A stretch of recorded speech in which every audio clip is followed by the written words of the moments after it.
حضرت عائشہ کہتی ہیں کہ میں نے رسول اللہ صلی اللہ علیہ وسلم کو کسی نفل کی ادائیگی کے لیے، یعنی سنت بھی اصل میں نفل نماز ہے، ایک فرض ہوتی ہے ایک نفل، پہ جو آپ نے زیادہ تاکید سے پڑھی ان کو سنت قرار دے دیتے اور باقی جو کبھی کبھار پڑھی وہ نفل ہو جاتی. کسی نفل کی ادائیگی کے لیے اتنی جلدی کرتے نہیں دیکھا جتنی جلدی آپ نماز فجر سے پہلے 2 رکعتوں کے لیے کرتے تھے. جلدی پڑھتے نہیں تھے، یعنی اس کی ادائیگی کے لیے آپ فکر کرتے تھے.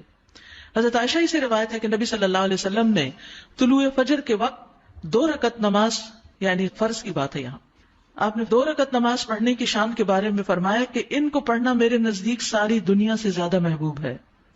آپ نے فرمایا جو آدمی عشاء اور فجر کی نمازوں میں آ سکتا ہے تو اس پر لازم ہے کہ وہ آئے، اگرچہ اسے گھسٹ کے کیوں نہ آنا پڑے، یعنی گھٹنوں کے بل یا پیٹھ کے بل گھسٹ کے ہی آنا پڑے تو بھی آئے، لیکن آئے ضرور. کیوں؟ اس لیے کہ جو شخص فجر کی نماز پڑھتا ہے وہ اللہ کی حفاظت میں آ جاتا ہے. رسول اللہ صلی اللہ علیہ وسلم نے فرمایا جس نے صبح کی نماز پڑھی پس وہ اللہ کے ذمے میں ہے، اللہ کی حفاظت میں ہے، اللہ کے ذمے ہو گیا. پس اللہ تم سے اپنی حفاظت کے بارے میں کسی چیز کا مطالبہ نہ کرے. کیا مطلب ہے اس کا؟ یعنی جو اللہ کے ذمے ہے اس پر کوئی ظلم نہ کرے اور ظلم کر کے اللہ کے سامنے جواب دہ نہ ہو، اس لیے کہ جس سے اللہ پوچھے گا، مطالبہ کرے گا، یقیناً اسے اپنی گرفت میں لے لے گا اور لے کر منہ کے بل جہنم میں پھینک دے گا. اس سے کیا بات پتہ چلتی ہے کہ جو شخص فجر کی نماز کی حفاظت کرتا ہے وہ اللہ کے قریب ہو جاتا ہے، اللہ کی حفاظت میں ہو جاتا ہے. کسی کو حق نہیں کہ اس پر ظلم اور زیادتی کرے. جو اس شخص پر زیادتی کرے گا جو فجر پڑھتا ہے تو وہ دراصل اس ذمے میں خیانت کر رہا ہے جس کو اللہ نے اپنے ذمے لیا ہے، اور پھر قیامت کے دن اللہ تعالیٰ ایسے شخص کو پکڑے گا. یعنی فجر پڑھنے والے کی عزت اور احترام لازم ہے، کیونکہ صرف مومن ہی اس کی پابندی کرتا ہے. بہت سے لوگوں کے لیے فجر کی نماز بڑی بھاری ہوتی ہے، وہ ایک خاص وقت سے پہلے نہیں اٹھتے. کچھ لوگوں کی اکثر ہی قضا ہو جاتی ہے، وہ چونکہ دیر سے سوتے ہیں تو صبح اٹھ نہیں پاتے، تو ان کی حفاظت اللہ کے ذمہ پہ نہیں ہے.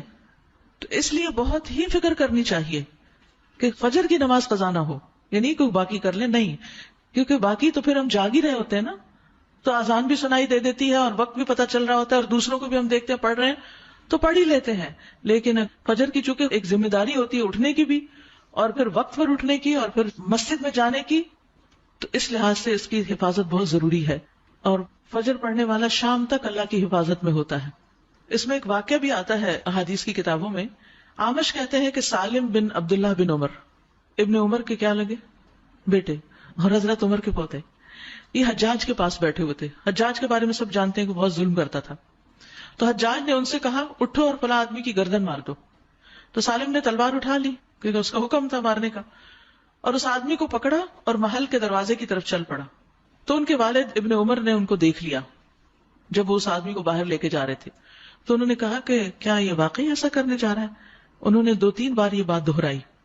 پھر باہر لا کر سالم نے اس سے پوچھا کیا تم نے فجر کی نماز پڑھی ہے؟ یعنی جس کو مارنے کا حکم تھا، کہا تم نے فجر کی نماز پڑھی ہے؟ اس نے کہا ہاں. سالم نے کہا پھر تم جس راستے سے جانا چاہتے ہو چلے جاؤ. اور وہ واپس آئے اور تلوار پھینک دی. حجاج نے ان سے پوچھا کیا تم نے اس کی گردن اڑا دی؟ انہوں نے جواب دیا نہیں. حجاج نے پوچھا کیوں؟ سالم نے جواب دیا میں نے اپنے والد کو یہ کہتے ہوئے سنا ہے کہ رسول اللہ صلی اللہ علیہ وسلم نے فرمایا جس نے فجر کی نماز ادا کی وہ اللہ کی حفاظت میں ہے یہاں تک کہ شام ہو جائے. تو ان کے والد نے ان سے کہا کہ سمجھدار رہو، میں نے تمہارا نام اسی لیے سالم رکھا کہ تم سلامت رہو، یعنی اللہ کے ذمے کے اندر خیانت نہ کرو. تو بہرحال اس سے یہ پتہ چلتا ہے کہ انسان سے بڑے بڑے حادثے، بڑی بڑی مصیبتیں ٹل جاتی ہیں جب وہ فجر کی نماز کی حفاظت کرتا ہے. اب تو الحمدللہ ہر شخص کے موبائل پر الارم ہوتا ہے اور موبائل ہر شخص کے سرہانے ہوتا ہے، تو کوئی بھی یہ نہیں کہہ سکتا کہ میں صبح نہیں اٹھ پایا. 1 نہیں 2 3 الارم لگا لیں، 5 منٹ کے وقفے پہ رکھ لیں اس کو، کیونکہ جو شخص یہ 2 نمازیں پڑھے گا، بخاری میں آتا ہے، وہ جنت میں داخل ہوگا.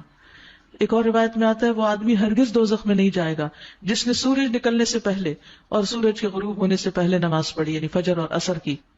اور پھر آپ نے فرمایا ان نمازوں میں سستی نہ کرو اگر تم اللہ کا دیدار کرنا چاہتے ہو، اس طرح کہ جیسے تم 14ویں کے چاند کو دیکھتے ہو اور تمہیں کوئی دھکم پیل کا بھی واسطہ نہیں پڑے گا. یعنی جو ان نمازوں کی حفاظت کرتا ہے وہ اللہ کے دیدار کے قابل ہوگا.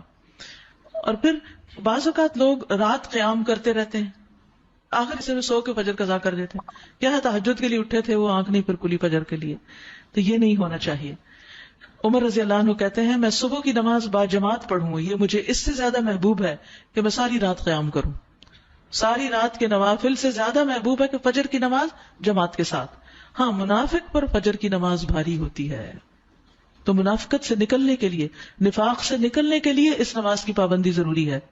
ابی بن کعب کہتے ہیں ایک روز رسول اللہ صلی اللہ علیہ وسلم نے ہمیں صبح کی نماز پڑھائی. اس کے بعد فرمایا کیا فلاں حاضر ہے؟ لوگوں نے کہا نہیں. آپ نے پوچھا کیا فلاں آیا ہے؟ لوگوں نے کہا نہیں. آپ نے فرمایا بلا شبہ یہ دو نمازیں منافقوں پر سب سے بھاری ہیں, سب نمازوں سے زیادہ بھاری, یعنی فجر اور عشاء.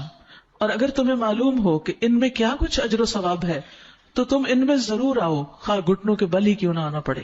تو اس لیے خود بھی اور اپنے گھر والوں کو بھی, اپنے بچوں کو بھی اس کا پابند کریں. سبحانک اللہم و بحمدک اشہد ان لا الہ الا انت